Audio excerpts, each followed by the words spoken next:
luar biasa.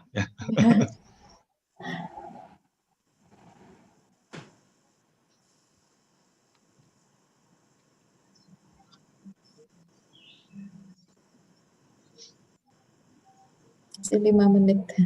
Iya.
So I'm back. Ofita, I'll be able to operate the PowerPoint from here, right? So, yes, can you find the share screen? Yeah, you have to let me share the screen, I think. Yeah, just try it. Okay, let's try it. Can you see it now? Wait, yes, Okay, we can see. I'll remove it. Well, we might as well leave it up now, and then when we start, I will make it full screen. So yeah, okay, yes. Okay, sounds good.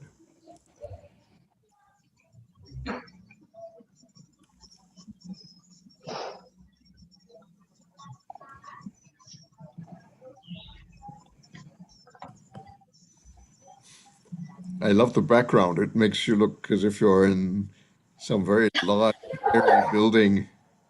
Yeah, my student designed it. Thanks to It's them. very nice. Yeah, it's a great background. By the way, your speech will be, attended by so many people. It's around 250. Wow. You're trying to make me nervous. You're trying to make me nervous before we start. Yeah. I'm quite surprised too. But that means that lots of people are interested. Great. So when we get to the discussion, I would really appreciate it if people would if they would put their videos on, because I sometimes have trouble hearing, and if I can see your face, it makes it much easier to understand. So okay. Just yeah, we will remind them. Yeah, at this point it doesn't matter when I'm talking, but afterwards it would be very nice to, yeah. Yes.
Okay, it's 1 minute more. Okay, I'm ready when you are. yeah.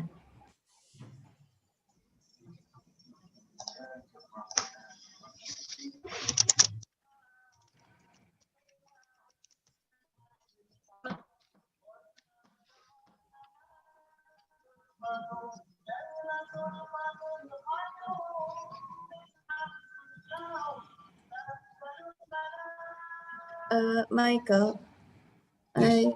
I think could you please stop sharing for a moment, because before your speech there will be some speech from the dean first. So I should do what? Turn off the... Share the sharing. Sorry? To stop sharing your Okay, PowerPoint sure. Yeah, okay. for a little while. We can do that. No problem. Okay, thank Yeah. you very much. Okay. Yeah. And I'll turn my microphone off. Okay.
So, Bu Obita, so we started that now?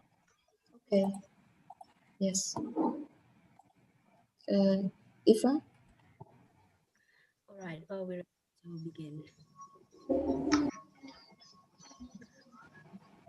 Okay, is my voice clear? It's not really clear. Okay, is it clear now? Is it clearer now? Yeah. Okay. Assalamualaikum warahmatullahi wabarakatuh. Salam warahmatullahi wabarakatuh. Good evening, everyone, and good morning to Professor Michael Hertzfeld. Welcome to today's webinar, Social Structure and Urban Space, What Planners and Architects Need to Know. Thank you for joining us and participating in this occasion. My name is Nazdin Ifa. I will be the MC this evening. This webinar is presented by Department of Architecture Universitas 11 Maret, Research Group Arsitektur Berkelanjutan, HIPA Vastuvidya, and it is also this Natal, the anniversary of Universitas 11 Maret. This webinar will be live streamed and available to watch on YouTube. First of all, please allow me to our agenda for today's webinar. The first one is followed by opening remarks from the Dean of Engineering Faculty of Universitas 11 Maret, Dr. Solihin Asad. And for the main, starting with opening, followed by presentation by Professor Michael Hertzfeld. And following the presentation, there will be a discussion session in the forum.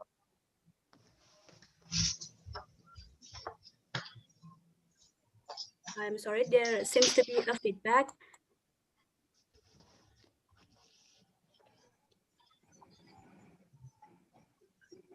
Can I please ask you to mute the participants, their microphones off? I think there's a feedback.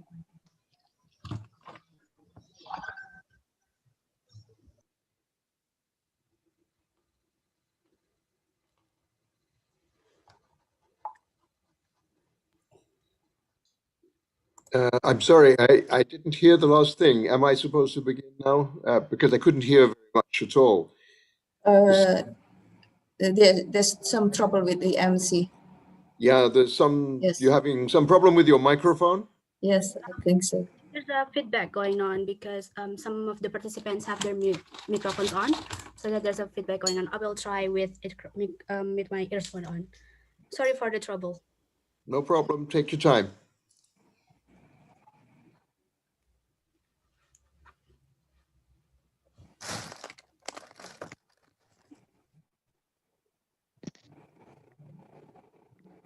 Hello, is my voice clear enough?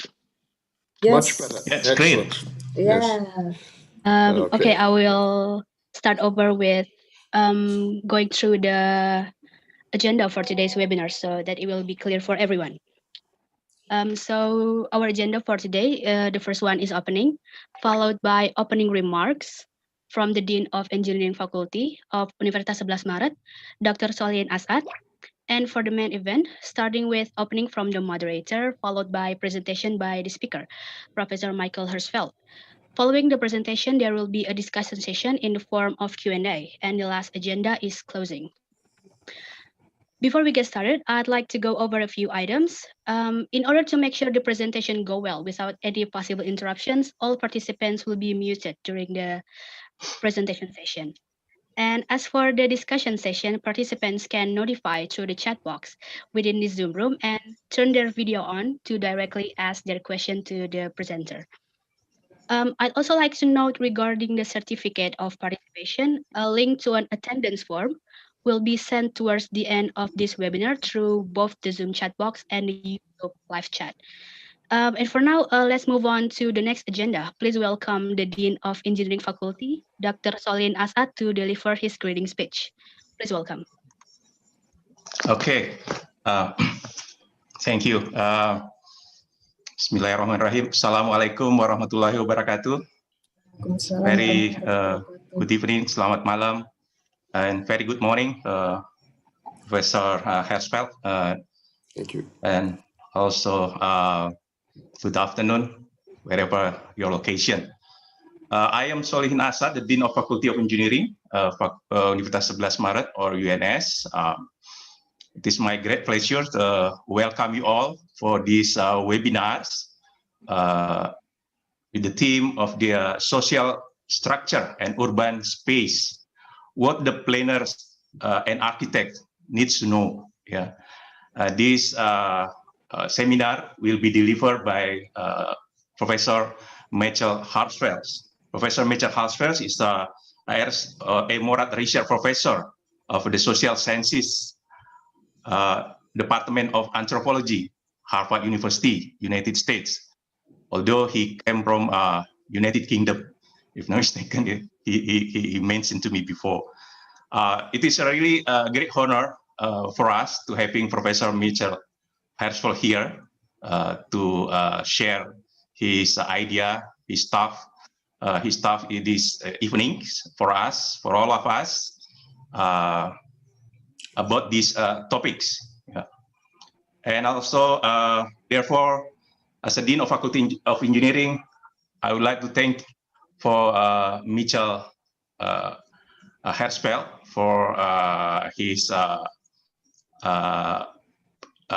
coming here and for joining us, for the sharing us for this evening in this webinar. And this webinar is organized by Department of Architecture, Universitas 11 Maret, and also the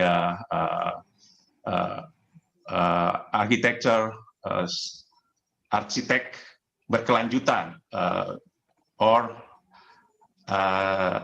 sustainable architecture research group, and also Student Association of Architecture Universitas 11 Maret.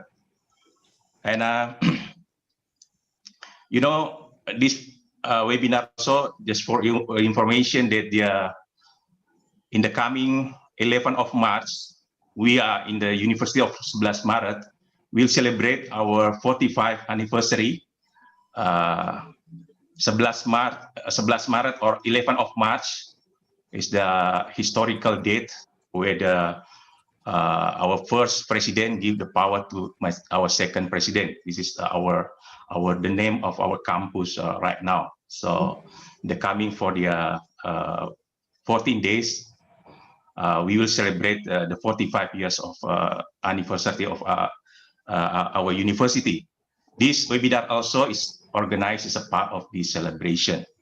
And therefore, I would like to thank for all the crew who organized this event, especially for the Dr. Ovita Purwani for her work hard to organize this webinar. And lastly, I I declare that this webinar is officially open, and I have a great webinar. And keep healthy and stay safe. Thank you very much. Assalamualaikum warahmatullahi wabarakatuh. Waalaikumsalam warahmatullahi wabarakatuh. Farewell. Thank you for the opening remarks, Dr. Solin Asad. And now for the main event, I'll hand it over to our moderator for today, Dr. Ovita Purwani. Please welcome. Okay, thank you, Iva. Yes, today, first of all, I would like to thank you everyone who joined us this evening and also this morning for Michael Hertzfeld. Thank you very much for coming. And to make it short, I would like to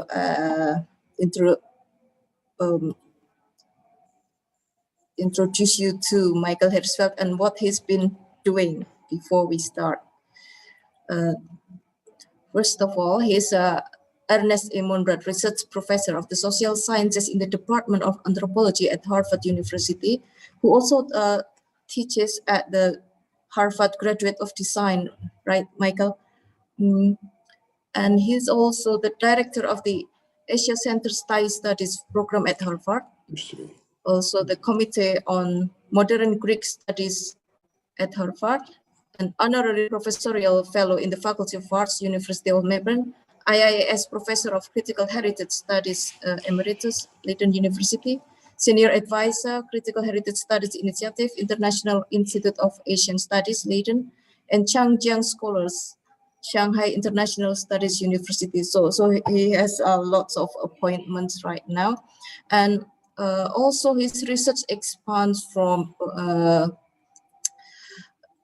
Thai studies to Greek studies, and I think that's why it will be very insightful for us to know about what he's been researching, because it's just expanding in, and it covers wide areas from Southeast Asia to European, and that's why I asked him to share what he's researching, because just like I understand that lots of Indonesian, usually we know only the ones in Indonesia, so we really need more insights from other perspectives. Okay, I think that's enough, because I don't want to read all of the CVs of Michael, because it's too long to mention, and it will take too much time. Okay, okay. Please, Michael. Okay, well, thank you very much, all of you, for such a warm welcome. I just want to check now, you can hear me clearly? Is everything okay? Yes. Okay, good. So thank you again, all of you, for such a warm welcome. I wish I could be physically present in Indonesia, a country I've long wanted to visit. I hope there will be some occasion in the near future when we can all start traveling again. But in the meantime, I'm very honored by your welcome, and I hope that this will become an interesting occasion for all of you. I'm going to share a PPT with you, and this will just take 1 second, and we should now, you should be able to see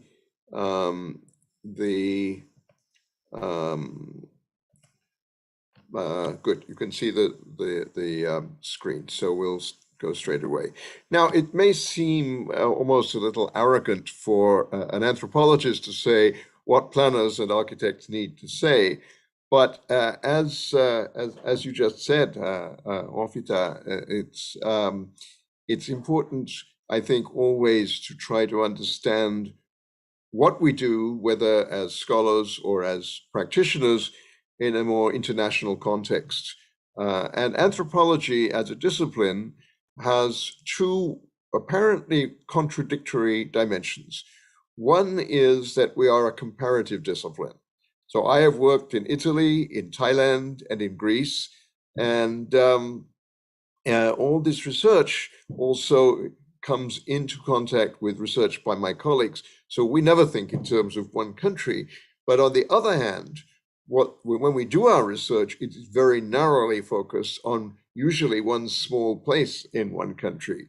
So I have spent 16 months in one small village in Greece once, a long time ago. I've been going back there. I've spent a lot of time in the city of Rome area where I did my research. And in Bangkok, I was actually in a huge city of 12 million people or more. I was working initially with a community of 300 people.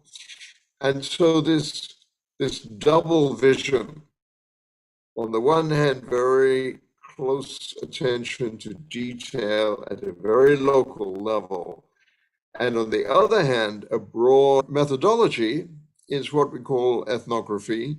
It is the field research that we do, and it involves getting to know the people in the communities very well, both at a personal level, but also then a cultural level, in the sense that we become intimate with their cultural background, not only the thing about internally.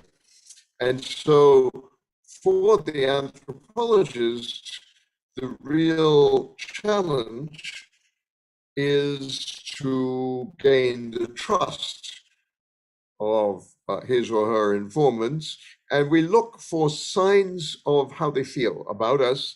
Sometimes those signs are national language to a local language or dialect, or gestures and so on that indicate intimacy. And I will talk more about gesture later on, because for architects, in which to connect the body with the larger social universe. The duration of ethnographic research is long. I spent, as I said, about 16 months in one village in Crete, and I'm still going back there over many. The attention to detail is important, because the detail is what allows us to correct the generalizations that are put out by other social scientists, many of whom do not have that kind of intimate acquaintance with the local cultures.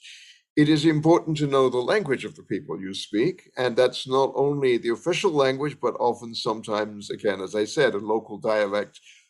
So even in Rome, for example, big capital city of a major European nation state, there is a local dialect which is quite different from standard Italian. And I had to learn to understand it and to speak it a bit in order to be trusted by local people. There are particular problems about doing research in an urban as opposed to an event, and everybody goes, or most people go to most things. When you're in a big city, you have to make appointments. The whole setting is more artificial, and that means the process of gaining that kind of intimate trust is more complicated, and another reason for which you need to spend a lot of time. My colleague Theodore Bester, who worked in Japan, inquisitive observation. So when he did what has become a very famous study of the big fish market in Tokyo, Tsukiji, the one that just recently closed, he developed what he called inquisitive observation, which meant going and looking and being rather obvious about his interest, looking very carefully at the place and the work that was being done, until people began to ask him questions. You're an obvious foreigner, what are you doing here? Then they were surprised to find that he spoke fluent Japanese. He's a very big, tall, rather heavy American guy. And suddenly, this person coming out speaking Japanese and bowing like a Japanese person and so on was a big surprise. So they became interested in him. And that created an exchange relationship, a kind of reciprocity, which made it worked. And the result was a very famous book called Tsukiji, The Market at the Center of the World, which details his findings. Now, in thinking about what architects and planners need to know, I've divided the lecture into these categories. And these are all categories that anthropologists in the world. In some parts of the world, it's just the mother, father, and children. Sometimes it's an extended family. Mother, grandfather, and grandmother, their children, their children's wives and husbands, and their children becomes important. Sometimes kinship is organized, as in China, for example, by clans. So everyone with the same surname derived from the father in some way. On the island of Crete, where I worked in Greece, members of the same clan will fight together, and they do get into fights. So they support each other, and they have a kind of corporate identity. In other parts of Europe, you won't find that. So kinship and residence are quite variable. Another important term is polity. And I use the word polity is by no means the only possible one. And in Indonesia, of course, you are familiar with the notion of the negara, or as we call it in Thai, nakon, the same word, this other sort of polity. And I'm going to start actually with an example that will be very familiar with you, to you. Neighborly is a purely spatial relationship. In Thai, the expression is "pern ban," which means friends of the house. So it has a more intimate feel. In English, when we talk about neighbors, it really depends on what part of the English-speaking world we're talking about. So we need to know more about what people actually mean by neighborly relations, basis of community, and how do we understand that? So that will certainly be an important category. The community is also, to some extent, defined in the public space by the way people use their bodies. Do they show themselves to each other? Do they cover their faces? Do they engage with very intimate looking gestures with their hands, as in Italy, which is what you're expected to do in Britain? And how do people recognize themselves in that space? Again, in Italy, I'm sure many of you know, the piazza, the square, is a place where people observe each other. So there's a lot of performing going on. In other parts of the world, there are no real, how people understand themselves as persons. The idea of the person is not universal. People in different parts of the world have very different ideas about what it means to be a full person. Are children persons? Do animals have personhood? Can you have person? Lots of interesting questions there. And these are also connected with the economic ideology in which you live. So in the modern, privacy becomes very important. And if you have privacy, this means that there are things about yourself you don't share with other people. Is this a universal value? No. It's something we need to know about when planning, because the neoliberal planners, which is to say the majority of planners in the world today, are Parisian or Thai village, and said, from now on, you're going to live on the 27th floor of a high-rise building, and you're not going to be able to get out very often because the elevator won't work every day, and you may be isolated. This is a big problem, and it's a big social problem which will explode very soon. And we see signs of this already in China, where there are high-rise buildings in ways that have completely disrupted their kinship networks, their patterns of residence, their sense of neighborhood, their sense of a moral community. And finally, aesthetics. What are the aesthetic values, not of the architect? Architects are trained in aesthetics, but it's a particular aesthetic.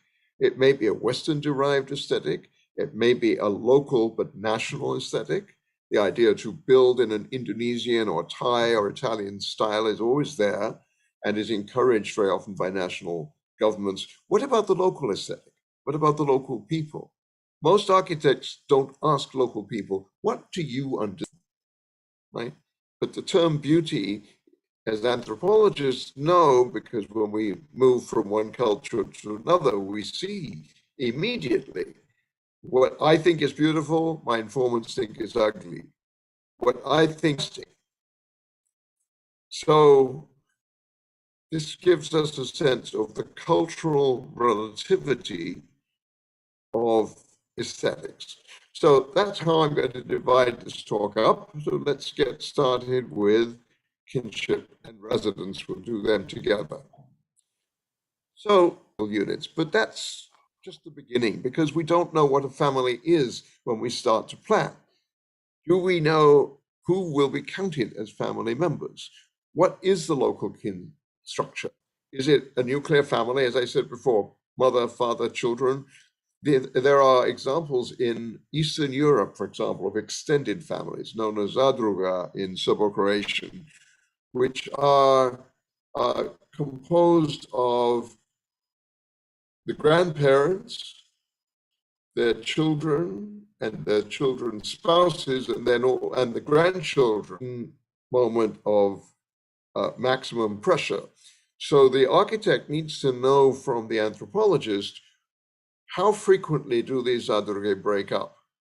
And is there a strong affective link so that people will really be distressed if they are now forced to live in nuclear families rather than in these zadruge? In the zadruga, it is very typical for each unit, so each couple, to insist on a separate kitchen. But it doesn't work that way. The women all have to share a kitchen. So at what point do the separate interests of their husbands cause the women to start quarreling over the domestic space? And of course, there's also a very male-centered ideology, which always says it's the women's fault. Now, we know that's not true. But the women get blamed because culturally, men will not. So as an architect or planner, you would need to think about, are you empowering the women to have more authority by breaking up the zadruga so that every couple has its own house? Or are you destroying a cooperative relationship, which is the basis of their economic life? I can't answer that question in a general way. And I would say that anthropologists are the ones who know best in this case, maybe some sociologists, has been the result of many of the problems that have been faced in countries with this kind of structure. Another thing we need to know is what are the rules of property succession? When the original owner dies, who gets that property between all heirs? Well, that's okay if mom and dad have two children, 50% each, no worries. Then, however, let's say those two children, one of them has 5 kids, the other has 3. In the next generation, you already have a lot of I saw 74ths of the house. So one person got 54, 274ths, and one person got 27, 254ths. I don't know. I don't remember the exact numbers. But the point is that the adherence to a national law made things very confusing until the local people very cleverly said, okay, there's a solution to this problem. We calculate how much each heir is entitled to get. And then we decide one of us will inherit the proportional value to each of the other heirs. But of course, this assumes that the one who is chosen to be the owner of the house will be able to sell the house so that he will have enough money to distribute among all the other heirs, proportionally according to the fraction that each is entitled to receive. We redo the house, it will make it more expensive, it will make it more valuable, yes, but then it becomes much more difficult to dispose of. And so you're creating a problem, not just for the single heir, but actually for all of the kids.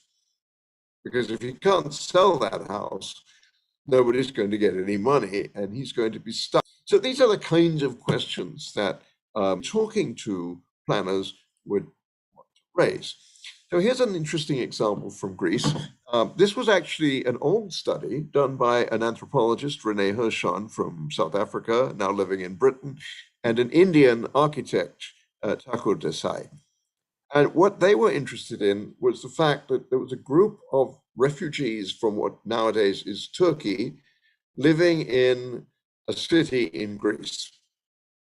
And in this community's social values, one of the most important things was giving the daughter a dowry, giving property to the daughter that she would make, that would make her an attractive prospect for marriage. So the bigger compensate for if she was ugly, if she had a bad reputation, but if she had a big dowry, that might not matter. So it's very important for parents to give dowries to their children, to their daughters. And in this community, the dowry would consist of a house. Now, these people came from rural Asia Minor. They moved into a very urbanized Greek city, port city of Piraeus. Suddenly there was built vertically, but then you run into zoning laws. You can't build up because there's a law that says that you can't build more than X number of stories. You can't build down because the ground is perhaps not very stable. It's earthquake country. What do you do? The answer is socially, you ignore the law. So you do build down and you do build up and you bribe the local officials and nobody does anything about it. And after a few years, the officials realize the situation is out of hand, but they don't want to kick everybody out because that will create a new social problem. So they retrospectively legalize these arrangements. So suddenly they're legal. In the meantime, what has happened is this. Each daughter gets a piece of the house. The house is meanwhile getting bigger and bigger, but vertically, always vertically. Each daughter wants her own kitchen because these people do not live in extended families. And so suddenly in the house, see, it's quite vertical, you have a kitchen in each unit and the units are quite small, but everyone's happy because that way the sisters can live together in harmony in one house, each with her own kitchen, each able to bring her own family up around the kitchen. This is very different from what I saw in Thailand, for example, where in the community that I studied, and we'll take a look at them a bit later on, they talked about the whole community as one family. But what's interesting about the word for family in Thai, it's krop krua. Krop krua means the people who sit around in the kitchen, around the fire, around the hearth. And so they thought of themselves as a single family, but each one of them had their own house. Whenever there was some kind of communal event, they would all bring food to the central area and act as if they were just one big family. So, and I know there are similar things in some of the Indonesian kampungs. So it's the same sort of idea, but this was really very pronounced. In Greece, where you have a social ideology that says people should be Families should be independent. Nuclear families should be independent. This was a perfect solution, the vertical house. So it's a very interesting study. Again, this is one of those rare cases where an architect and an anthropologist got together. Some of you will know the institute where the work was done. It's the Doxiadis inspired institute, the Athens Center for Acoustics. Okay, now to polity, and you see some words here that you will understand. Now, as I say, the nation state is one version of the polity. But as you know, there were different kinds of states. There was the ancient Greek polis, the city-state like Athens in the 5th century BCE, the Negara, the theater state that is so much a characteristic of especially Javanese culture, the Hmong in Thailand, Laos, and other parts in southwestern China, and of course the medieval city-state in Italy again. There are many different kinds. And what we need to look at is what was the basis of design. In many cases, the basis is a sacred one. For example, in the Buddhist world, very often the mandala, the cosmological diagram of the world, was the underlying basis of the design of the city. There are also, of course, Islamic parallels, and Ofit, I know you've done some work on this, and a very good example of this kind of issue. The orientation to sacred sites. In the Islamic world, very often facing Mecca. In the Judeo-Christian world, facing Jerusalem. There are often these kinds of orientations. Of course, in the Chinese feng shui, you know,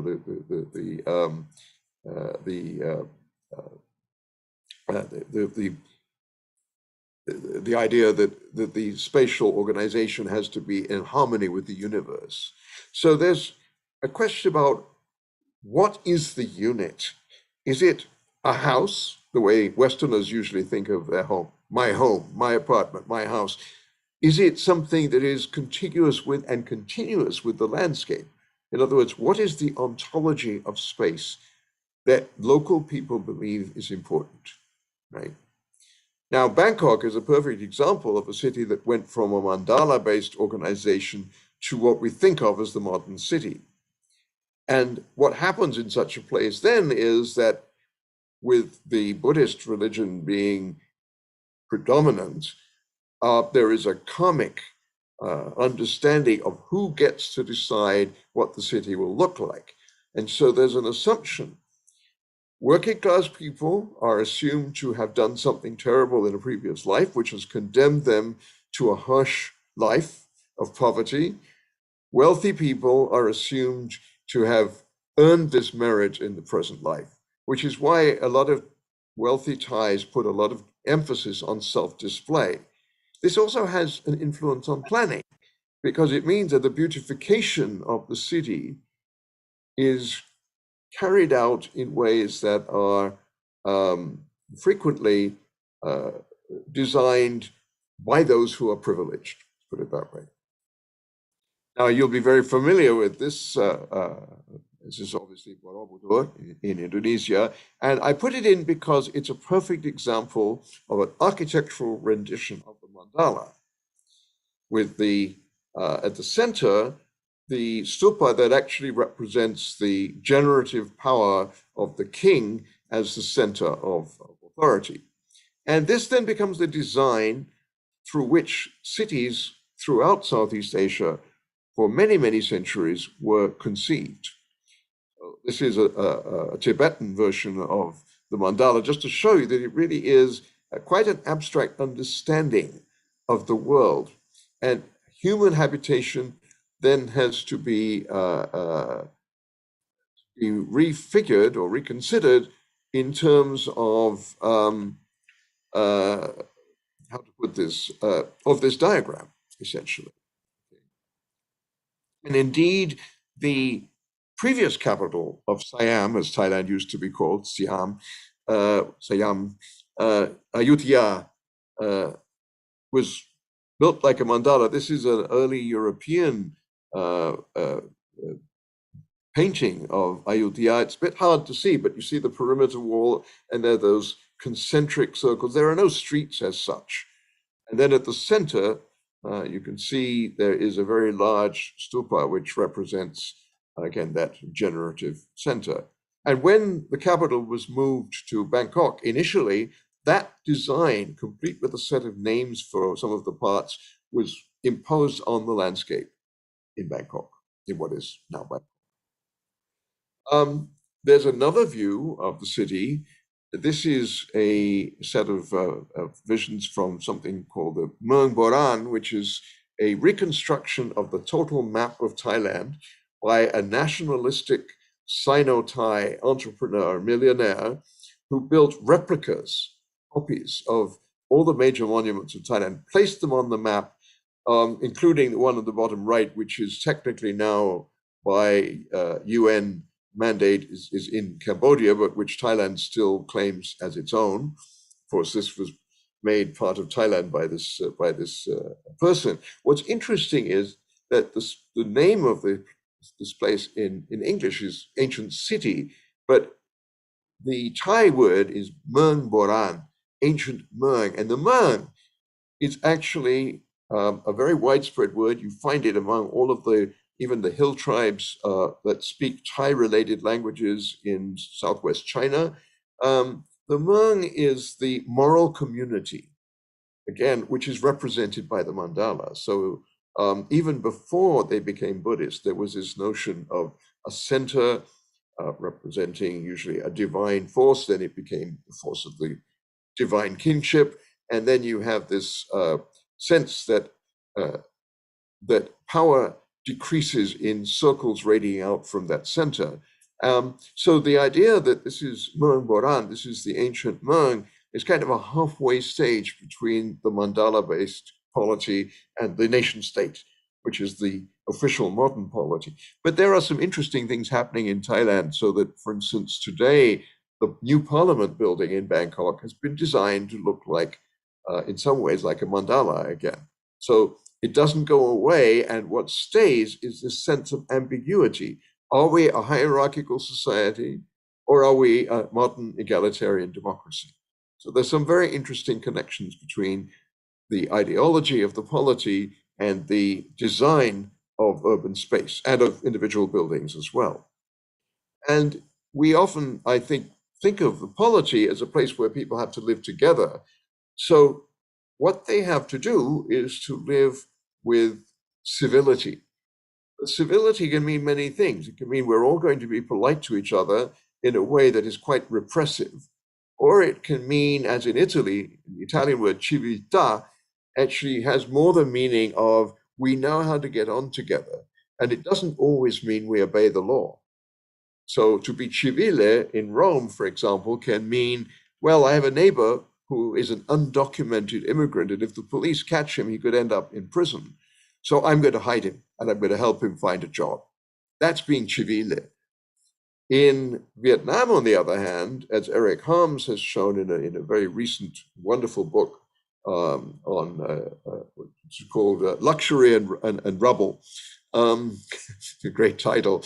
But he talks about civility in the Vietnamese sense, which is much closer to the Chinese notion of Wan Hua, of being educated, of being advanced, of being upper class. And I think that's also what the Thais mean when they talk about being civilized. Interestingly enough, a word that they derive from the English word civilization. I would prefer, I think I prefer the Italian concept of being civile, of being decent to your neighbor, of learning to live together in the polity. But, you know, being urbane, as we sometimes say, also means being polite in a rather privileged kind of way. And the question is, again, what sort of relations does this cover? So what do we think about so-called informal settlements? I actually hate that word, formal, informal. I don't think we should be talking about informal settlements, about informal economies, about folk religion. That's another folk versus ecclesiastical religion. I would rather be saying, let's talk about what people actually do as against what the official ideology is. And as architects and planners, I beg you, think about what local people do if you want to create a happy society. Don't always follow the official ideology, because even governments don't follow the official ideology in reality. We know that. So first thing to look at then is neighborly relations. Now, in the community of Pom in Bangkok, which today, alas, no longer exists because the local authorities destroyed it. I studied this community over about a decade. They planned, they were their own planners, they worked with local planners. And at one point, academic planners from the Fine Arts University in Bangkok, Silpakorn University, and the Bangkok Metropolitan Administration agreed to let the community survive as a community. The space is historically important because it's next to one of the only two surviving fortresses from the original circumvallation of the city of Bangkok, built by Rama I in 1782 to 86. The authorities mostly wanted to destroy the community and kick them out. It was just this one great moment when a benevolent governor of Bangkok said, no, we can save the community. And he made this agreement, but then, though it turned out that he was innocent, he never got back into power. And now, of course, there is a military government. And when you have a military government, anything can happen. And they basically just kicked the community out, and they've created an enormous amount of suffering. But what's remarkable is that these local people with not much education, but a lot of local knowledge, were able to create a viable space in which they would work out things like who wants to live next to whom. If we can move our houses around a bit, if we can replace the older houses that are not worth preserving. There were 11, or maybe at the end only 7, really beautiful examples of old Thai vernacular architecture. In the karmic scheme, the people in power don't care about vernacular architecture, right? Because that's for people who deserve to be low class. So what they care about is temples and palaces. So that was all destroyed. But for a while, the community was able to say, this is part of Thai tradition, and we are the people to show what it means. So they tried to preserve the community. And I claim that what the authorities did just about 2 years ago now was an act of cultural vandalism. And I will not mince my words in saying so. But in any case, what you're looking at here is a plan that was developed to allow people to keep the old houses, the really beautiful ones, get rid of the basically uninhabitable new ones, and replace them with decent new housing in a traditional design that looked like the old housing. So they had 16 hours of meeting together in this exercise of moving what they call the tukata model houses around on a scale map of the community, so that they would balance economic necessity, the importance of doing things in a way that would be economically sensible. So, for example, food sellers, itinerant food sellers, a very important part of this community. They wanted to be near the wall so that they could get in and out without trouble with their carts, but they would go up and down the street with their carts selling food. There was a woman who did the laundry for the entire community, the washerwoman. She wanted to be on the canal because there's a wind that blows along the canal, and that would dry the clothing very cleanly. So she wanted to be on the canal, and so on. There were a few people who didn't get on very well together. Why promote community discord? Put them as far apart in the community as possible. They had property disputes in the past, who knows? There were two Muslim families, and they wanted obviously to live together and also close to their shops because they were selling fireworks and other things. So that was part of the deal as well. The community is very inclusive, by the way. When the tsunami hit in 2004, the community president said, we're not interested in who is Thai or foreign. We're not interested in who is Buddhist, Muslim, or Christian. We are going to raise money, even though we have no money of our own. We're going to sell old clothes, raise money to send a volunteer down to the south to help the communities there, because we are part of a community of suffering. To me, that was an amazing ideology that conflicted in practical ways with what the state wanted, which was to let the real estate developers take over the stricken areas. And it worked.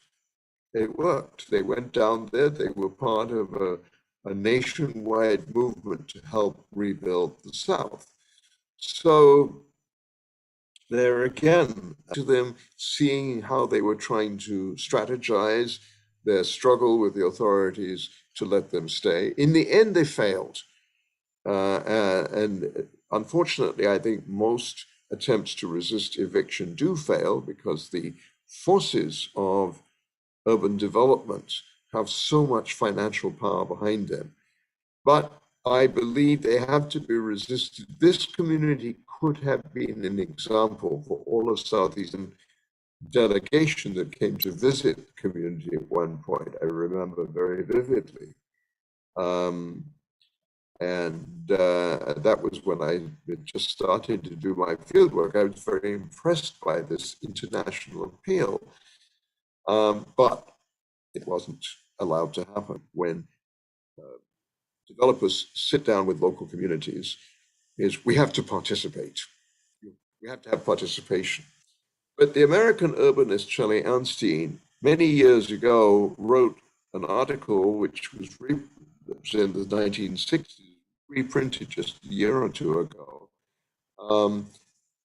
what you call the ladder of participation. And what she says is that when there's citizen control, which is level 8, fine.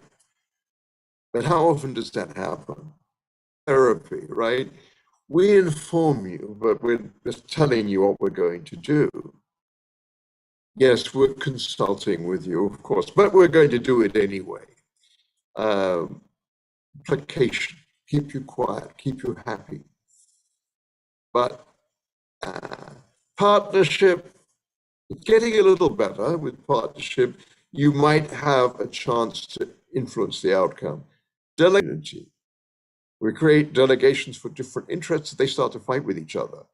There's a phrase originally in Latin, now in English, divide and conquer. That's the strategy. Only when the local community itself says, this is how we are going to do participation, can it really have a literal meaning. And anthropologists will always say that, but planners often working for developers or for municipal authorities really don't hear it or don't listen to it. In Thai, the word for participation, there is a word in Thai, Kan Suan Ruam, which if you literally translate it into English means doing things together, each doing its part together. But they most often use the English word in a Thai version, participation. And that usually means somewhere fairly low down on this ladder. Okay. In work with these phenomena. Okay, so the moral community is this community of people who live together. This community failed in Port Mahakam, in Bangkok, and here is a group of the leaders putting a coffin there to symbolize the end of the community, because they knew that a few days' message was there, but it wasn't enough to save the community. Now, again, space is very important here. There are male and female areas. There's spirit shrines or altars or religious places where people pray, right? And we've already talked about the relationship between the local community and larger religious centers.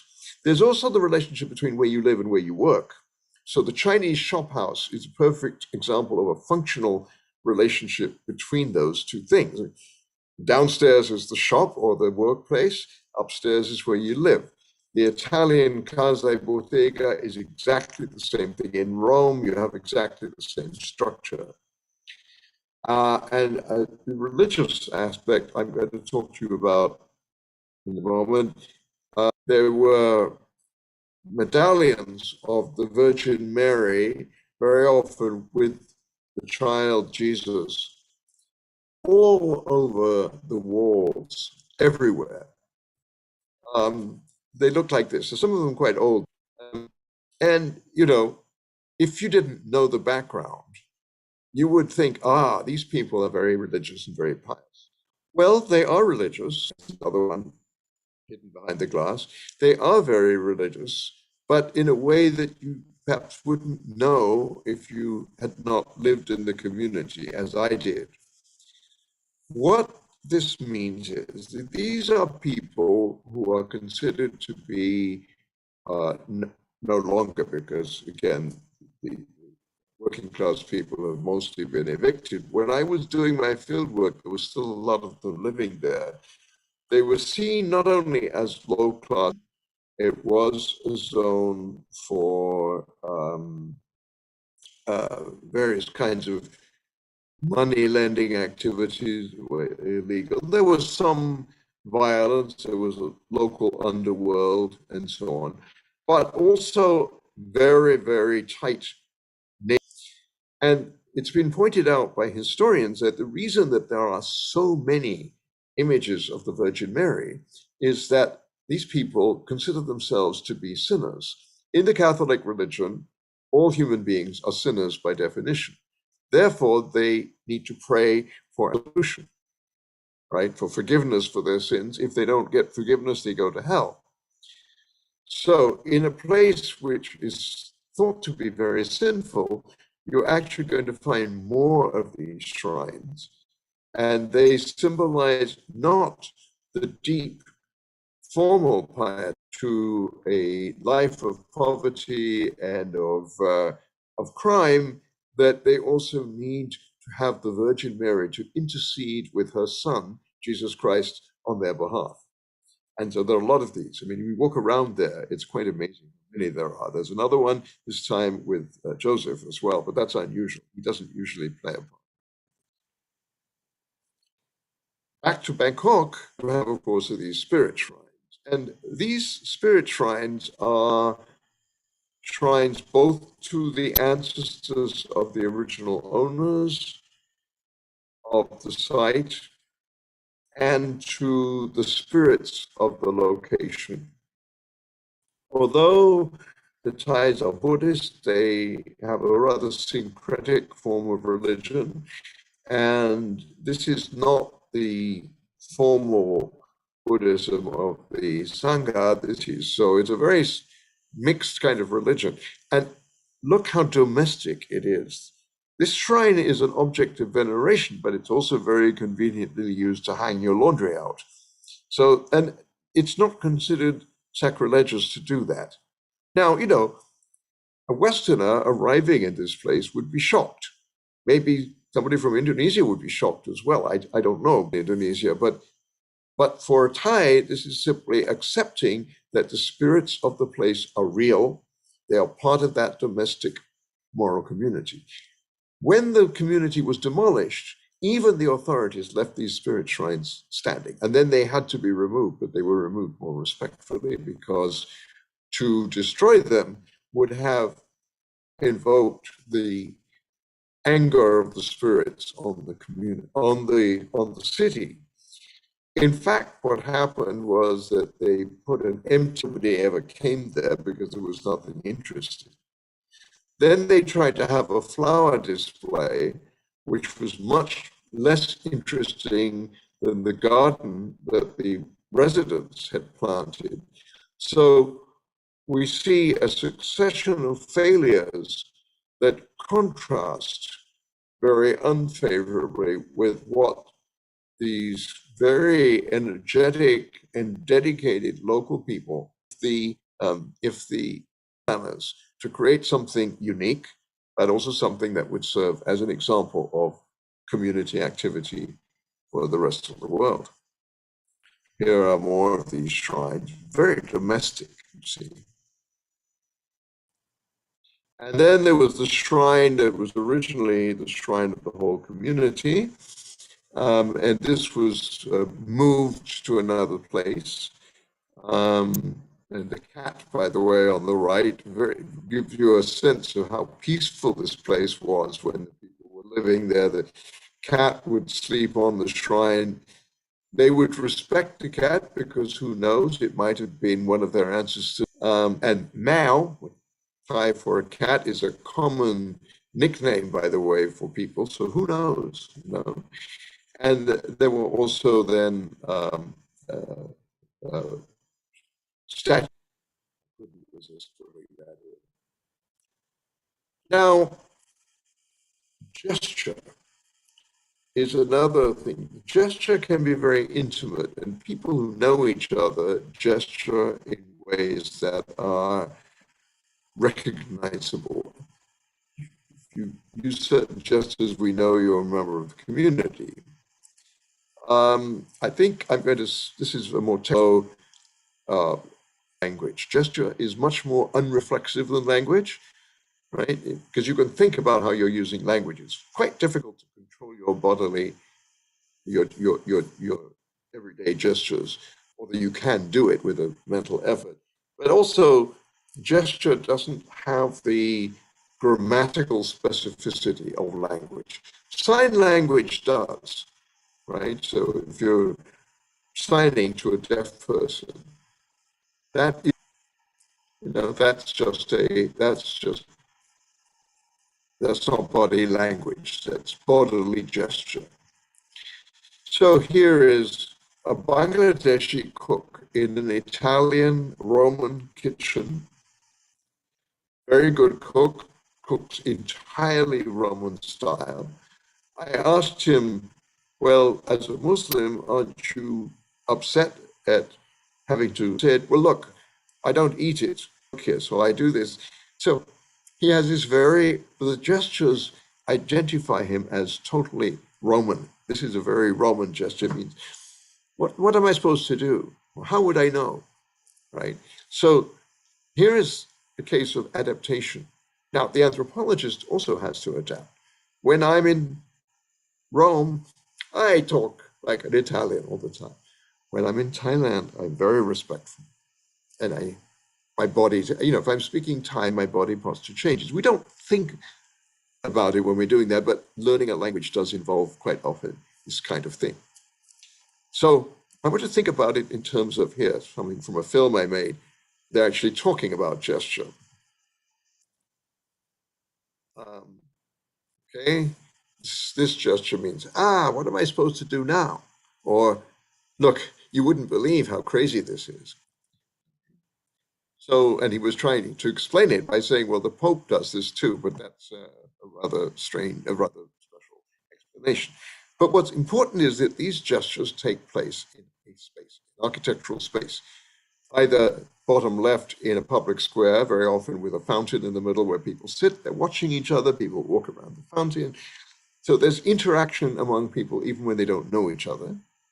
Or top right in the coffee bar, where you go in and you greet everybody, or in the restaurant where you sit very closely together so that everybody talks to everyone else. Very different from what you would see, let's say, in an American restaurant. Or in the village where I worked in Crete, you can ignore the photographs, I actually meant to take them out, but the map shows you that higher is morally purer for these people, so they regard anyone who lives higher up on the mountain as morally superior, anyone who lives in the city as corrupt, and going up is also considered to be going out from the center. So when you go into a coffee house, right, or into a village, you are entering as an outsider. You have to greet first, because the person who is inside is superior to you. So as a man going into a coffee house, which is a male space, you greet, then the person, somebody sitting there, they all greet you, and one of them buys you a drink, buys you a coffee. And then you reciprocate by drinking to that person's health with a glass of water, and now you've established yourself as a member of the group. And this ritual is played out at the level of the village, and even in the way they think about the relationship between the village and the city. So up and down are expressions of status and power. Down in Crete means more power, less moral status. Up means less political power, more moral power. All right? Not so in Thailand, where it's much more like what we think of in English when we talk about superior and inferior. So the symbol of Bangkok is the god Rama riding on an elephant, very high up, right? If you are unlucky enough to be driving to the airport in Bangkok, when a member of the royal family is supposed to be passing on a road that goes under that road, you have to wait, because a royal person should never be visibly lower than a commoner. So the police are deployed to stop the traffic at the point when the royal personage is expected. I have been in a hotel where a member of the royal family, whom I actually have a very friendly relationship with, arrived, and everybody had to be invisible so that she could come in at the entrance, which of course is lower down. Most of us were on upper floors, so we were pushed out of sight so she could enter.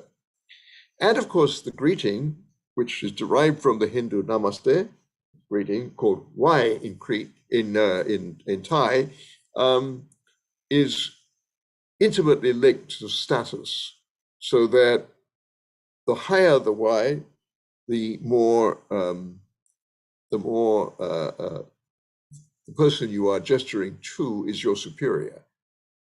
But you can also do it ironically. So if a student does this to me, it's respectful. But if the student goes like this, which is more suitable to a royal personage, I know the student is making fun of me.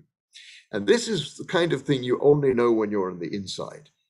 So intimate knowledge again, right? This is something, when somebody says, I look neither to the left nor to the right, this is a way of saying I avoided any eye contact. This means that I am somehow above and beyond contact. So at Pomahakan, when they had community meetings, which happen usually 2 or 3 times a week, notice the young, so typically, and you know this very well in Indonesia because it's common to all of Southeast Asia, there is what for many Westerners is a strange mixture of hierarchy and egalitarianism. They seem to fit together in Southeast Asia in a way you don't find in many other parts of the world. So on the one hand, the hierarchy is there. The older men are sitting on those tables so they can sit higher. And the oldest man actually has his legs crossed, so his legs are higher than anyone else's. The women are seated so that they're a little bit lower. The young women are seated on the ground in the middle with their shoes off as a sign of respect. But because they're seated in the middle, they are also right in front of the community leaders, so they can actually be heard and were during this meeting heard perhaps more authoritatively sometimes than the elders. So there you have, again, a very interesting demonstration of how this combination of hierarchy and egalitarianism works. And if you're a designer, whether an architect or a planner, this is going to be very important because obviously it's dysfunctional to design a space in which some people are permanently placed lower than others if you want it to be a democratic kind of space. Of course, if you want it to be a way of maintaining hierarchy, then you make it as vertical as you can, and you make it very difficult for anyone of low status to get into the higher reaches, and probably make a separate entrance so that the higher people can go straight to their elevated apartments or whatever. So here you see this hierarchy, egalitarianism mix asserting itself in a very naturalistic way, in the way people behave, in the way they gesture, in the way they place their bodies. And you should know what that means before trying to design any kind of housing for this sort of community. There's the extremely respectful Y. The man in the white shirt is the community president. He is greeting a community elder who is quite well educated and actually created a local museum and was a member of the royal household. He was a called palace policemen. So this is not an ironic why this is, but it is very much the respectful, extremely respectful one. Here, on the other hand, he's talking to some city policemen who are trying to push the community into doing something they don't want to do. So he's arguing with them, making fun of them, and then finally he whines to them, but he does it very quickly, so everybody understands he's showing respect, but they know that it's not very respectful. So again, think what that might imply for the spaces you design in which people have to interact. So we come now to issues of conformity and resistance. Now, this is actually taken from an article, the two on the left, by a former student of mine, Jennifer Mack, who now teaches at the Royal Institute of Technology in Stockholm, Sweden. The arrival of immigrants from the Middle East suddenly brought two different religious communities into this predominantly Lutheran, but avowedly secular state. So some were from Turkey, and that mosque on the right, of course, is in Turkey, and also Iraq, and were Muslim. And some were Chaldean Christians from Iraq and Syria. And both had completely different building styles. So at first, what the Swedish architects tried to do, because the Swedes used to think of design very much like IKEA, you know, like sort of modular furniture. Everything should look more or less alike. The Swedes are big believers in the idea that people should not try to be too individualistic. And so they tried to make the mosque look like a church. Look at that middle design. That was for an Islamic center. Then the Christians arrived, and they also built churches that looked very different. And the cumulative effect of these two groups was to force the Swedish planners to rethink their attitudes. And this produced what Jennifer Mack calls design from below. That is, that the input of these immigrant communities actually brought about cultural change in Sweden. They became part of Sweden in that sense. The Islamic and Chaldean faiths became part of the Swedish social and cultural fabric in important ways. And that's much better, I think, than saying our culture is Christian or our culture is secular, because, I mean, what does it actually mean to say our culture is one thing?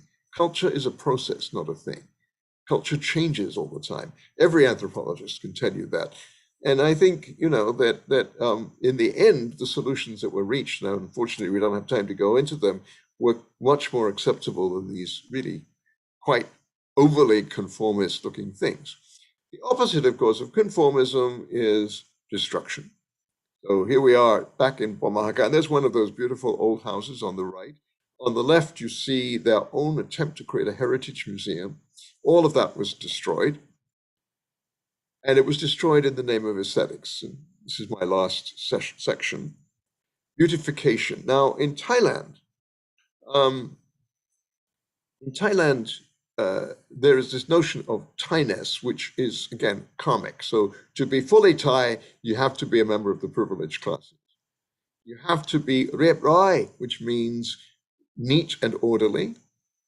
And you know, of course, in Indonesia, you've had the New Order as a right-wing dictatorship. So in Thailand now, the current regime is also very much focused on the idea of order, but it's an order imposed from above and by, again, a privileged class.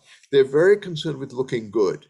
So dudi, to look good. So kan hai dudi means to make people look good. And these concepts buttress the definition of beauty. So I asked people, what do you understand by beauty? And I made, every time anybody said something was beautiful, well, I won't use the English word. Whenever anyone said something was suai, I would write it down. And sometimes when they said that's suai, I would say, why is tamai suai? It's not beautiful. And then they would they would react. So I made a collection. So the first thing, this is from a Thai International Airways, Thai International business class meal, beautiful rice. And what they mean by khao suai is any boiled rice, because boiled rice is considered to be superior to the stuff that those northeasterners and northerners eat, which is sticky rice. Bangkokians are always sneering at people from the provinces and saying, well, they're so stupid because they eat sticky rice and it sinks to the bottom of their stomachs and stops their brains from functioning. Now, you know, these are nasty prejudices, but as an anthropologist, I write it down. I want to know what people are thinking. And this is what lies behind the distinction between khao suai and other rice. This monk, when asked if he would like me to take a photograph of him because he wanted to be remembered to a mutual friend, said, yes, but I have to do something first. He grabbed this magazine with a portrait of the late King Rama IX, Bhumibol. He said, now I look more suai. So that obviously is linking it again with the dominant ideology.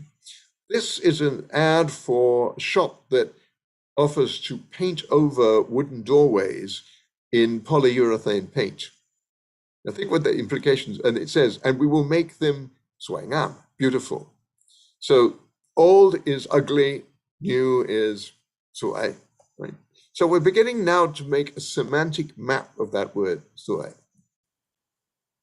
I said to people, why is it in the market that everything that you sell seems to be in bags with lots of air at the top? And it looks more suai in that way. Put it down. And of course, very obvious demonstrations of being suai. So well-dressed Thai women, especially, wear Thai silk, very aggressively presented as Thai silk, as a sign of their privileged status. I think this speaks for itself. Okay, so this is concerned with being suai. And it goes back a long way. So here is a poster from the mid-20th century in which the dictator Pibun, Marshal Pibun, said, this is on the left, this is the way Thais should not be. To be genuinely Thai, at the top, the big letters at the top actually say the culture of the Thais, Watanatam Kong Thai. And notice that what is supposed to be Thai on the right is actually very colonial. It's why I call Thailand an example of a crypto-colonial state. Whereas the older traditional forms, which will be much more familiar to you as Indonesians, were dismissed as not Thai at all. That's not Thai. Thai should be orderly, and that means dressing in that way. Now we transfer this to architecture. So this is what they envisaged for Mahakam. Was a space with a lawn, you see right there in the middle. Look more closely at the people. Most of them don't even look Thai, but those who do are obviously quite wealthy. I couldn't resist putting these in. I mean, I think these architectural designs really speak for themselves. And they had the goal in a country where people are supposed to be modest. This is what we're told is typical of Thai culture. What this actually is a notice put up by the Bangkok Metropolitan Administration saying, we thank the Bangkok Metropolitan Administration for this place, Pom Mahakam, which is an ancient site of all the people. Well, you just saw who all the people were in the eyes of the BMA. The ordinary people who lived there before, working class, decent, hardworking people, don't count, because in the karmic scheme of things, the aesthetic is otherwise. So if you're an architect in Thailand and you're dealing with this all the time, how do you work to help communities protect their rights when their rights are constantly being dismissed in this way? In precisely this way. This is what happened. So I want to bring it to a quick conclusion so we have time for the Q&A. Some recommendations to all of you on the basis of this very quick romp through, 3 different countries and a lot of ideas. 4 basic do's and don'ts. Architect planners should not impose their own ideas about social relations on local communities. Learn what the local social organization is and adapt your architecture and your planning to that. And that means going beyond just the family. Talk to ethnographers who worked in those communities, even when the ethnographers are from those communities. I say even because sometimes the local person knows less than the insider who's become familiar, just because it's hard to objectify your own place. And we always encourage our students not to work in their own countries, because if you work in a foreign place, you're forced to think in a foreign language. It just makes a huge difference to your capacity to understand difference. But very often the locally, even the informal ethnographer, somebody who's not a professional anthropologist, but has made a habit of learning about local practices, could tell you a lot that you would never know as an outsider.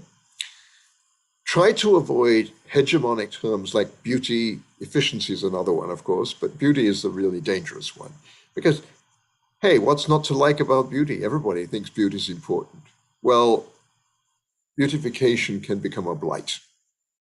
And finally, and most important of all, I think, always critically examine any claim that you are being invited into a fully participatory project. Always ask, how are the local people being involved? To what extent do they have the right to veto anything we suggest? To what extent will their vote count as highly as ours or as that of city administrators?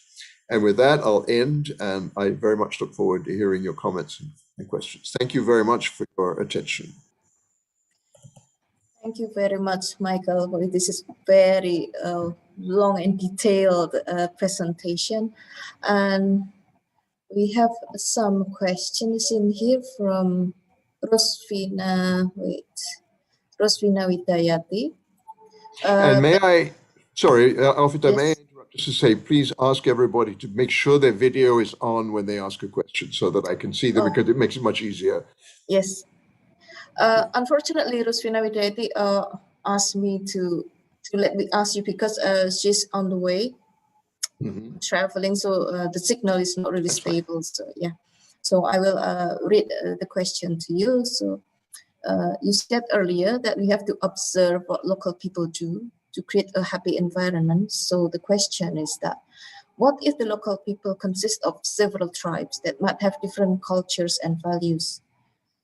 And the second is it possible to just grounded theory if you want to develop a theory of placemaking based on what local people behavior pattern only, or we also have to observe newcomers? Yes, those are very interesting and important questions. So first of all, when you have a plural community, when you have different groups of people together, or when you have factions, because you may have people with a similar cultural background who actually don't get on well together. Yeah. There are two things to recognize. First, that difference and disagreement are not necessarily bad.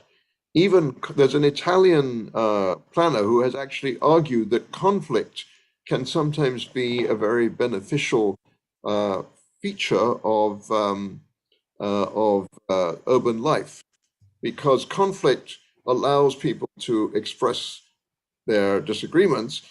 That conflict mustn't obviously be allowed to become violent. So the question is, at what point does the damage created by conflict or the potential damage created by difference threaten not harmony, but the ability to live together? There are many examples in the world, especially of religious groups that live together for a long time and then suddenly, owing to some external force, come into conflict. We think of the Hindu-Islamic confrontation in India, for example, the Babri Mosque, which the Hindus call the Ayutthaya Temple, that became violent, and it should never have reached that point. So planners should have been thinking outside the rather nationalistic box of the current Indian ideology. What is it we can do to have the people in these two different religious communities able to look at each other without hatred? Can we create some kind of communal space in which they talk about their differences and respect those differences? And to me, what is important is not tolerance, because tolerance can mean condescension, but acceptance. I know you are different, and that's fine. This is the big problem in the United States today, that there are communities like African American communities living side by side with Korean American communities who don't like each other, and there have been some attempts made to create spaces for communal interaction. So I think that's the answer, that and that really comes back then to the question of the nature of participation. Every group has to be represented. Otherwise, it becomes unfair. One group gains the upper hand and you have hegemony, right? And it's very difficult when the national government takes sides. And it's only in a real democracy do you have a national government that will sit back and say, okay, all we are concerned about is to avoid letting any kind of conflict become violent. That you disagree, that you even disagree strongly, so you don't even really want to have too much to do with each other, is fine. But the more you understand about each other, the more likely you are to accept that difference as a source of richness. And I think that's what makes the human beings, Now, the second part of the question again was, just remind me. Is it possible to just grounded theory if you want to develop a theory of placemaking? Right. Yeah. Well, I mean, I regard the concepts that local people use as a form of theory. In other words, I want to deprivilege our theories. Of course, I use theory all the time. I'm a scholar and I'm an anthropologist, but I'm also an activist. And in all of those roles, I use theory, but so do my informants. And I can tell you that it has been quite an uphill struggle to convince some of my colleagues that local people who are not trained anthropologists nonetheless have theories. Now, some of my colleagues accept this. As the sociologist Anthony Giddens has said, how could you live if you didn't have a theory of social life? Everybody comes with a theory, more or less, sometimes less consciously, sometimes more so. The people in the village I worked in Greece were shepherds with maybe 3 or 4 years of grade school education, if that, could talk to me knowledgeably about what they meant by meaning, and they would talk in the abstract. The trick is to learn the local language talking about theory. So there's one very famous study, it was done in the early 1970s, 60s and 70s by William Labov, an American sociolinguist. Some other linguists had said African-American people are not capable, if they speak in their own dialect, of talking rationally. And what he did, he discovered that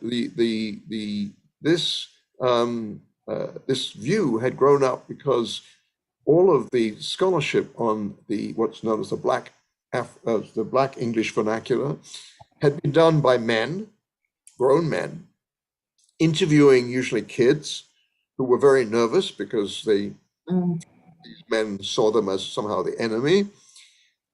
When they brought Black women in to interview the kids in a comfortable environment, the kids could be asked a question like, how do you explain the existence of God? Very philosophical question. And they could give a perfectly philosophical answer in the Black English vernacular that this woman spoke because she came out of that community. So our job as anthropologists is to understand how our informants theorize their existence and then find some kind of way of translating between our big comparative theories and the theories they use to try then to talk again with architects and planners about how this local knowledge can be used productively. Now, these are great questions. Yeah. Yeah. Okay. This brings some question in my mind about the method. Anthropologists. What you do? You as a stranger, as a foreigner coming to a completely different community. and that's you suggest your students to do the same thing, right? To a different community than where they belong to. And so you as a foreigner, usually, not always, but usually, yeah. Yeah, but do you think that you have advantage? You get advantage from that by being a foreigner, and you can show the community that you can speak their language, you can speak your language, you understand them, you use their gestures, something like that. Do you think that it help you? It give you advantage to get the the data? Because, well, yeah. Sorry, go ahead. No, I thought you finished. Go ahead.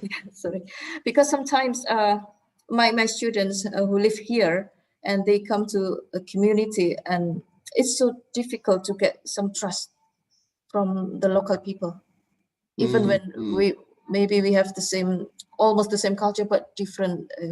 Maybe she's not the part of that community, but we have the same culture actually. Yeah. So that's a very important question too, and there is no simple answer. But the answer that I think I can give you is this: that when we are dealing with a community that is not our own, we have to be very transparent. So I tell people things about myself very openly when they ask questions. I set a good example. Very often you're thought to be a spy of some sort. I mean, that's a very common reaction. Oh, what would a foreigner be doing in this village? And in the village on the island of Crete, they actually tried to catch me out.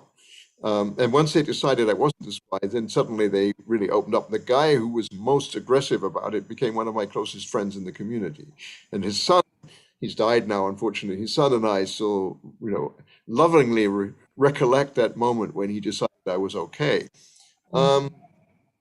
And now when I go to that village, they will sometimes say to visitors, especially people who are originally descended from the same village but don't speak the local dialect, look at him, he's from England and he speaks our language, right? So they had a big problem in 2007. One of the villagers, or some of the villagers, killed a policeman, and they wouldn't talk to outsiders the way they talk to me about it. So I've actually written now something which I explain about the villagers' response to these events. And I think I explained it quite sympathetically because I had enough information. They talked to me very openly. I talked to one of the ringleaders. I talked to people who disagreed with what happened. But they all open up to me, and sometimes with a gesture rather than with words. I say something, and they will sort of wink or nod, which is a way of saying, yes, well, I know you know, but I don't want to talk about it. And that already tells me how to assess it. Things like that. So, you take detailed notes on all of these interactions, and eventually you do have some kind of understanding. And frankly, I think that if a local person had tried to do the same thing, they would have been more suspicious. They would have thought he came from the police. They would have thought he was some kind of official. So I think the foreigner actually sometimes has a real advantage. Also, the foreigner goes away. I may never come back. In this case, of course, they know I keep coming back, but I come back now as a very old friend of the community. And it's a very loving relationship my wife and I have with this community. It's very special whenever we go there. These people live a life totally different from mine. And when we're there, we really enjoy that sense of a common humanity. And they know that. So I think that I get a lot of information. I also have a strong sense of ethical responsibility about what I can and can't say in what I write. And because I have an affective relationship with the community, I'm very careful about these things. I think that there are great advantages of being an outsider. At the same time, there are some wonderful studies done by insiders. So I don't want to be dogmatic about it. Yeah. Okay. And there's another question. I think I will let Natasha Lintang to speak directly to Michael Hertzfeld. Could you open your video? Yeah, I already opened my video. Okay. Thank you, Ovita, for the chance Good morning, Professor Michael. My name is Lintang. I am a student from Universitas 11 Maret, and I want to ask you a question. From my experience working with local urban village, sometimes in local urban village, when planners and architects want to initiate adjustment program in their environment, the struggle is that the adjustment cannot be maintained by the local citizens. So when we initiate a program and the program is over, locals usually only depends on planners and architects to do those programs. But we know changes only happen with the participation and awareness of the locals. So are there any approaches from anthropology studies about these certain problems? Thank you. So I'm not sure that I mean, the question is what would the anthropologist be able to add? I think it's simply a question of perspective. In other words, the local people have their own understanding of their community, and that needs to be heard. That's the most important thing. But what the anthropologist can sometimes add is a distance view, like how is this going to work in the long term? And the anthropologist, because we are also a comparative discipline, will say, well, you know, there's another community somewhere else where they tried the same thing, and this is why it didn't work. Let's think about whether this could be a problem for you as well. So I think those are the kinds of things the anthropologist can bring. In other words, this is where you see the advantage of having both a very close, detailed view and then this distant, broad, comparative view where you can see everything together. So I think that's probably the biggest advantage of having an anthropologist involved. And, you know, very often the anthropologist would not have worked in that particular community, but might have worked in several other communities in the area and have a more general sense of the dynamics in that area, or know that in another community, it failed because there were some political problems in the community. It would say quite directly to this community, are you experiencing the same kind of political issues? Because if you are, you will have the same problems, right? So in other words, it's helping the people in the community see themselves in a bigger context. I think that's probably the best that the anthropologist can do there. Again, you know, I don't think the anthropologist's knowledge is superior to that of the local people, but it does offer a different angle of vision. Yeah. Okay. Thank you very much for the insight, Professor Michael. That's really helpful. Thank you. Thank you very much for the question. Okay, I have something in mind, Michael, when you say something about aesthetics. Yeah, that's what comes in mind. Sorry, I didn't hear that. About? Aesthetics. Aesthetics, yes. Yeah. If I ask common people in here about aesthetic, is it possible if their sense of aesthetic is actually influenced by other things such as, for example, media, television? Because in the case of Indonesia, the Indonesian television usually for a house they use something like using Roman columns and anything Western. So if we ask them about something that's beauty, the beautiful house will refer to the Westerners. Yeah. Okay. Well, I mean, you know, it's a very good question, and I have to say that that was an interesting issue for the people in Pemahakan when they were discussing what kind of houses to have. So some were looking at Western style individual houses, some were looking at Chinese style shop houses, and some were basically trying to restore the old style architecture. In the end, they opted for the old style architecture because they were making their claim to the space as a historic community. They were saying, you know, we live in the present, but we have conserved certain aspects of the past, including that architecture. And they had educated themselves very well in that way. Of course, they were influenced by the architects who worked with them. They were also influenced to some extent by me. I mean, I talked to them once about cultural diversity, and within 2 or 3 days they were using this, in Thai the phrase cultural diversity is essentially a Sanskrit phrase, and it's quite complicated to say, ความหลากหลายทางวัฒนธรรม, and within 3 days I heard it, all sorts of people using it. So, we are not living in separate bubbles. And certainly TV and other media have had an enormous influence. But that's why, in a way, it's really useful first to sit back and say, okay, what do people here consider to be, first of all, what is the vocabulary they use for describing beauty in general?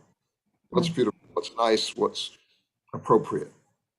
Then note where they use the terms, exactly the way I did with the Thai word suai. You then start to get a different sense, and you realize that there's actually a split, that working class people often are trying to pull back some of their old lifestyle. Middle class people often are instead trying to emulate the West, whatever that is. And of course, there's no such thing as the West, but still there's that idea. And, in a crypto-colonial country like Thailand, even more than in a post-colonial country like Indonesia, it's actually very difficult to fight against it, because in Thailand, nobody's ever going to admit that Thailand was ever colonized in any sense. The only people who say it are left-wing academics who are always in trouble anyway. So, right? So that I think the best way to address these questions is to say, patience is needed. The anthropologists will listen, and then sit down with people and say, okay, you say this thing you saw on TV is really beautiful, but would you really want to live with it? And, what does it offer you?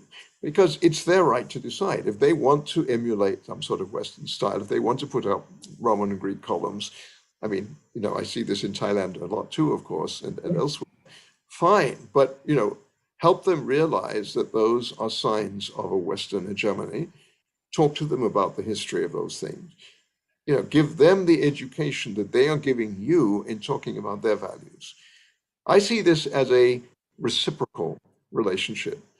And then, they might decide they'd still like the columns. Well, it's their choice. I think people should live in the environment they want to live in, not in the environment that official planners think they should live in.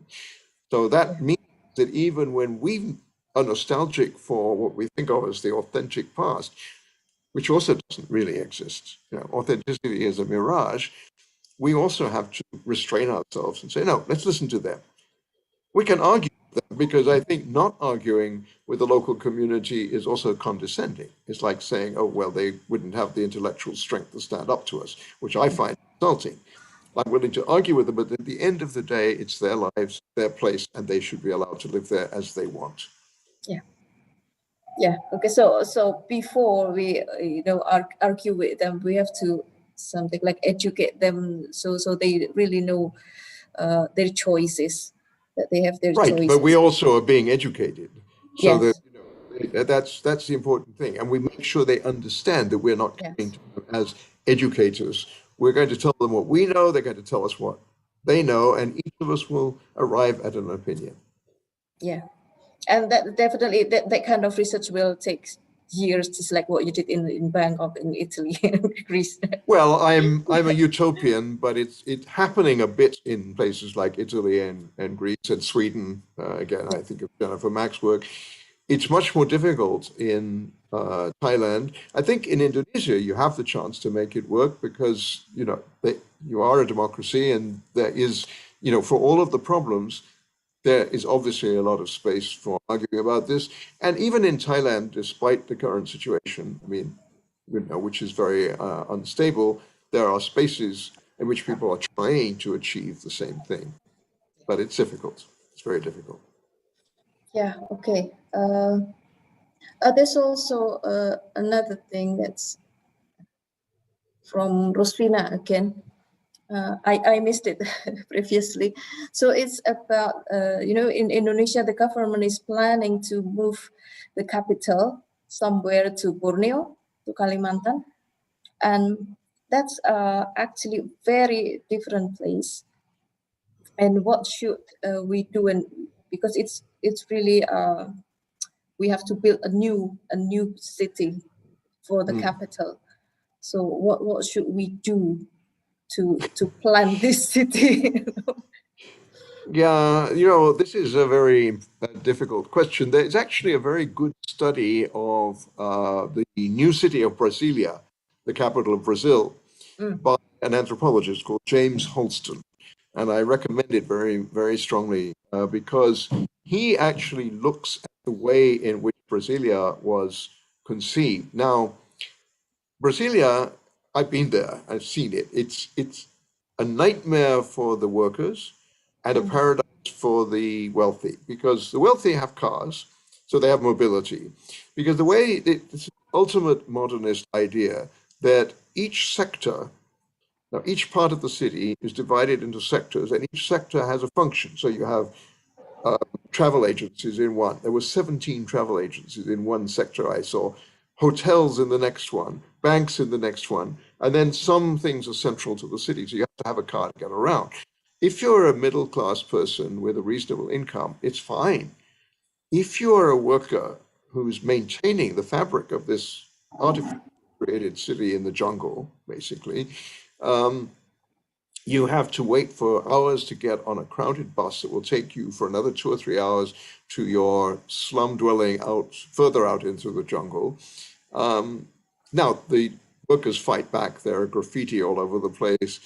There are places where they socialize sort of below in the underpasses and so on. But you really see that the city has created in its own way a class structure. So that's the way not to do it, I think. Any artificially created city is going to be just that. It's going to be artificial. In a way, moving the capital away from a currently existing city is probably a blessing for the people who live there. Yeah.